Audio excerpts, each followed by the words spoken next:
Dan langsung saja kita ulas bagaimana kondisi market di hari ini dan juga kondisi dari sejumlah emiten dan juga pergerakan harga saham. Langsung bersama dengan narasumber kami di hari ini dengan Kefas Evander, praktisi pasar modal.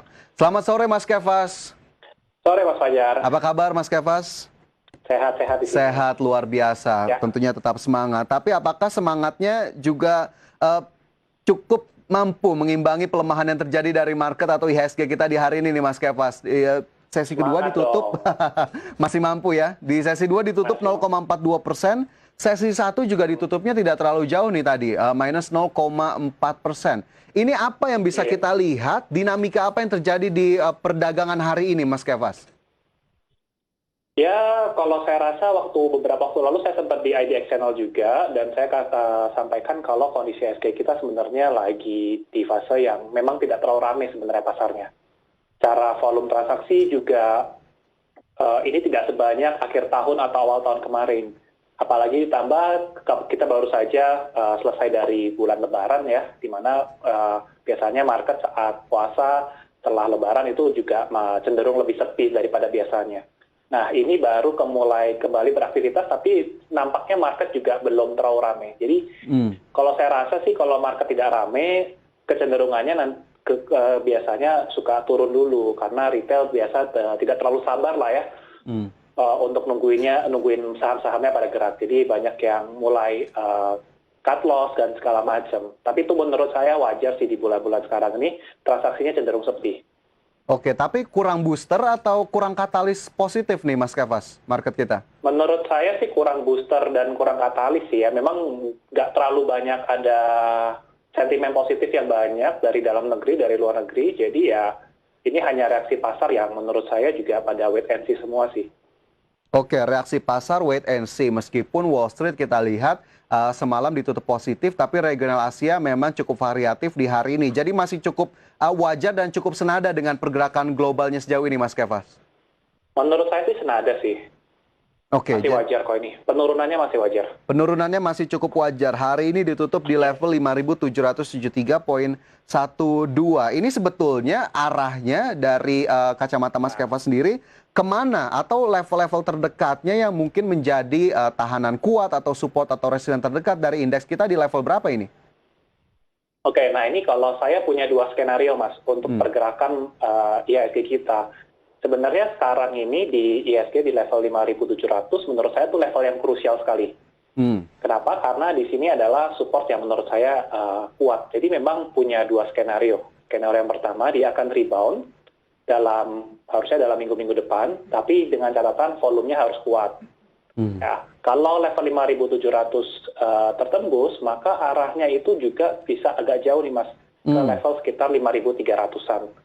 Jadi opsi saya dalam minggu depan tuh saya harus lihat dulu marketnya ramai atau enggak, tekanan jualnya masih tinggi atau tidak. Kalau ada tanda-tanda mulai rebound, harusnya masih bisa melanjutkan penguatan.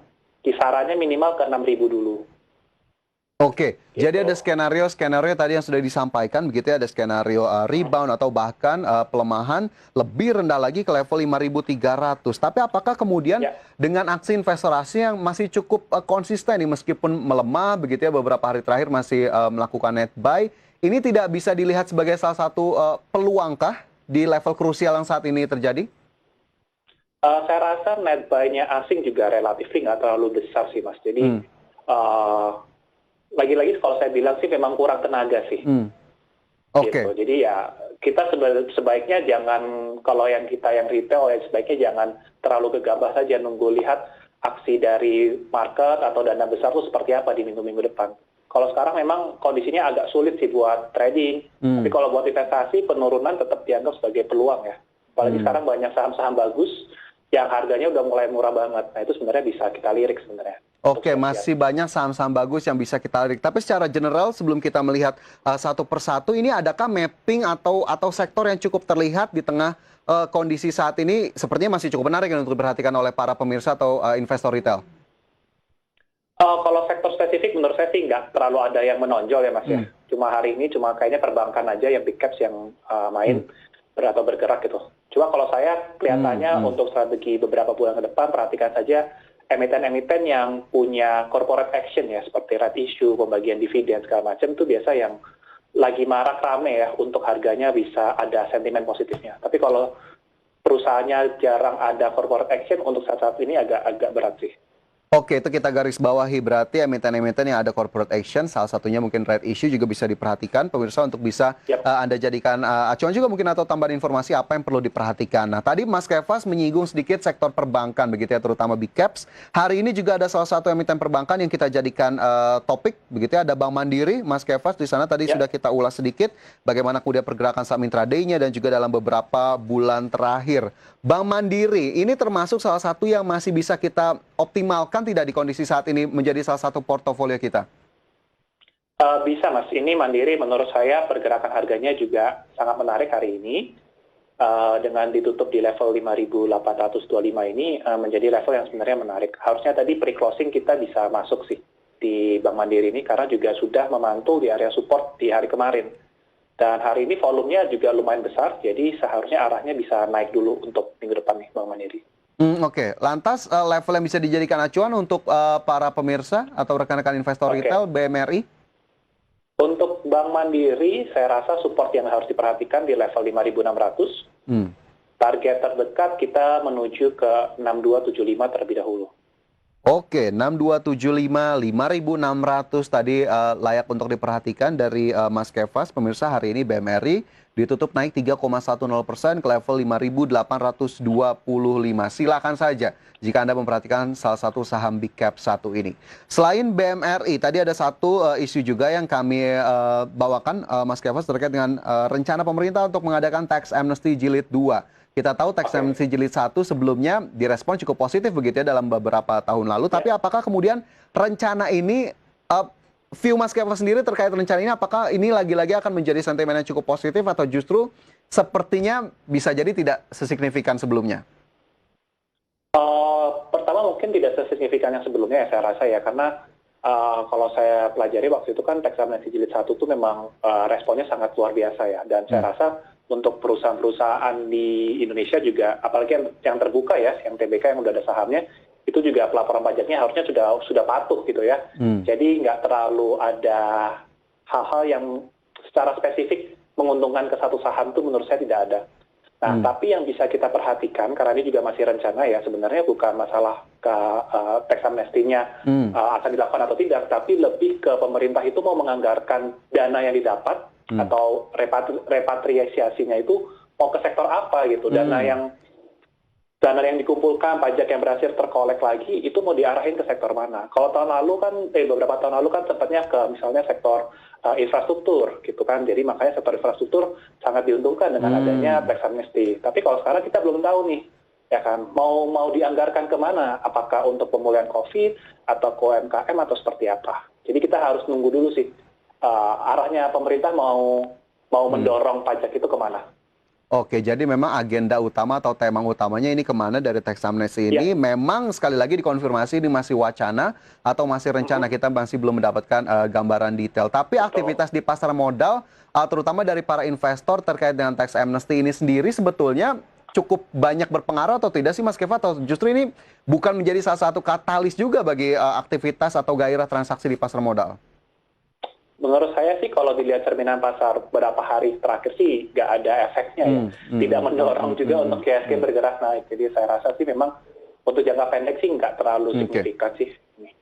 Oke, jadi memang kita garis bawahi sekali lagi tadi view dari Mas Kefas dan juga kita masih nantikan bagaimana kemudian rencana ataupun wacana terkait dengan tax amnesty jilid kedua. Tapi kita harapkan memang jika memang terjadi ya efeknya tentunya tidak hanya pasar modal saja tapi secara keseluruhan juga bisa kita harapkan dapat terjadi. Nah, selain dari emiten tadi ada Bank Mandiri, kemudian juga terkait dengan tax amnesty, Mas Kefas ini ada beberapa pertanyaan juga yang sudah masuk. Saya coba mulai satu persatu begitu ya. Nanti kita cicil. Ada yang menanyakan saham Japfa nih Mas Kefas tapi tidak menyebutkan nama, dari Medan sudah punya di 2040. Yang ditanyakan sarannya seperti apa ya untuk saham satu ini? Oke, kita lihat Japfa ya. 2040 saya rasa masih harga yang tidak terlalu tinggi banget ya. Mungkin bisa perhatikan level supportnya Japfa itu di level 1860. Kalau sampai level tersebut tertembus, artinya dia membuat suatu low yang baru, suatu nilai harga yang lebih rendah dari sebelumnya. Jadinya arahnya agak nggak terlalu bagus. Jadi perhatikan level itu kalau tertembus dengan volume yang besar juga, maka boleh consider untuk cut loss dulu. Tapi Oke, kalau sekarang masih mau ditahan, nggak masalah. Target terdekat mungkin kita di arah 2.200, oke, target terdekat 2.220. 2.210, tapi tadi 1.860 juga bisa dijadikan level Acuan yang untuk cut loss-nya. level untuk cut loss-nya untuk Java. Tadi Anda yang sudah menanyakan sudah punya Java di 2040 sarannya, tapi sekali lagi memang akhirnya silakan saja disesuaikan dengan horizon Betul. ataupun strategi investasi Anda. Baik itu untuk Java dari Medan bertanya saham tadi. Sementara satu pertanyaan berikutnya ini dari Gede di Bali, Mas Kevas menanyakan saham Jasa Marga. Untuk jangka pendek seperti apa ya, terutama akhir bulan ini? Adakah view yang bisa dibagikan?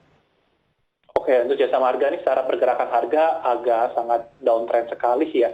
Jadi nggak disebutkan ya punya barang di harga berapa Mas ya? Eh, belum punya nih, atau mungkin tidak Belum punya. menyebutkan portofolionya. Oke, oke. Kalau belum punya ya memang kita bisa menunggu di area bawah ya Hmm. untuk beli di support. Mungkin support terdekatnya sekarang ini 3.500 dan arahnya memang seharusnya saya rasa bisa ke level 3.500 ya karena Hmm. ini penurunannya cukup kuat sekali untuk jasa marga ditambah dengan kemarin itu punya volume yang relatif tinggi. Jadi sepertinya penurunannya agak berat ya. Oke, Jadi tekanan jualnya sepertinya memang tinggi. masih berpotensi berlanjut bahkan ke 3.500 tadi ya. Iya, Untuk 3.500 mungkin sangat sangat bisa terjadi sih. masih sangat mungkin bisa terjadi. Jasa Marga hari ini Ya. ditutup turun 2,03%, level 3.870. Pak Gede di Bali, semoga bisa menjawab pertanyaan dari Anda. Mas Kevas, nanti juga saya akan tanyakan beberapa emiten yang sudah merilis laporan keuangan dan juga pertanyaan lainnya, tapi nanti usai jeda, pemirsa jangan beranjak di tempat Anda, kami segera kembali.